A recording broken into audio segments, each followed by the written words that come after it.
তায়েফবাসীর নেতারা আমার দাওয়াত তোমরা গ্রহণ করো নাই, ঠিক আছে, কিন্তু আমি যে মক্কা থেকে তায়েফের মধ্যে এসেছিলাম দ্বীনের দাওয়াত দেওয়ার জন্য, এই খবরটা দয়া করে মক্কার মধ্যে দিও না, কারণ মক্কার মানুষ আমার দুশমন। দেখেন কেমন দুশমন মক্কার মানুষ।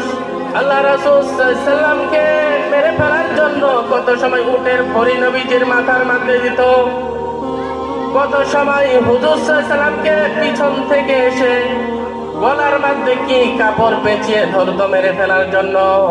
এমন কষ্ট দিয়েছেন আল্লাহ রাসূল সাল্লাল্লাহু আলাইহি ওয়াসাল্লামকে। উহুদের ময়দানের মধ্যে আমার ভাইয়ের, আমার বন্ধুগণ, আল্লাহর নবী সাল্লাল্লাহু আলাইহি ওয়াসাল্লামকে মারার জন্য কাফেররা অনেক তীর মারতেছিল।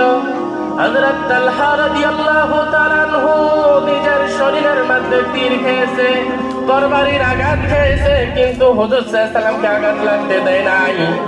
আশারায়ে মুবাশশারা সাহাবী 10 জন জান্নাতের সার্টিফিকেট এই জমিনের মধ্যে পেয়েছেন 10 জন সাহাবা।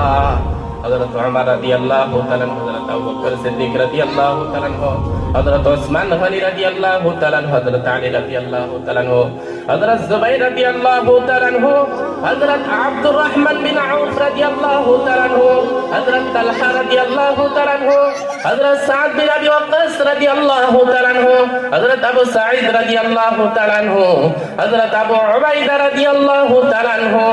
এই 10 জন সাহাবা জমিনের মধ্যে জান্নাতের সার্টিফিকেট পেয়েছেন। এর মধ্যে থেকে একজন তালহাও ছিল। তালহা দেখেন নিজের জীবন থেকে নবীজিকে বেশি ভালোবাসতেন। উহুদের ময়দান